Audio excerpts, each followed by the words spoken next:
নিজের গুনাহ মাফ করিয়ে নেন। আল্লাহ পাক আমাকে তৌফিক দেখ, আপনাদের সবাইকে তৌফিক দেখ। আল্লাহর পথে মেহনত বাড়িয়ে দেন, মানুষকে আল্লাহর দিনের দিকে ডাকেন, আত্মশুদ্ধি অর্জন করেন এবং রমাজান মাসে কোরআনকে সময় দেন। কোরআন এই মাস সেই মাস যে মাসে কোরআন নাজিল করা হয়েছে। আল্লাহ পাক আমাদের সবার রমাজানকে কবুল করুন। আমরা দোয়া করি আল্লাহ পাক আমাদের সবাইকে রমজানে পৌঁছে দিন এবং সেখানে বেশি বেশি ইবাদত করা তৌফিক আল্লাহ পাক দান করুন, আমিন।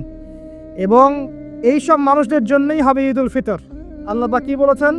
قد أفلح من تزكى وذكر اسم ربه فصلى।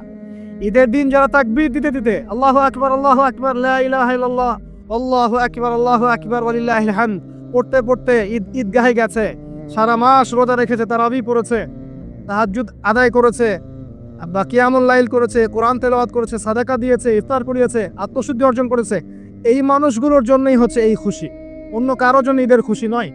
আল্লাহ পাক আমাদেরকে এই খুশি অর্জন করার তৌফিক এনায়েত করুন।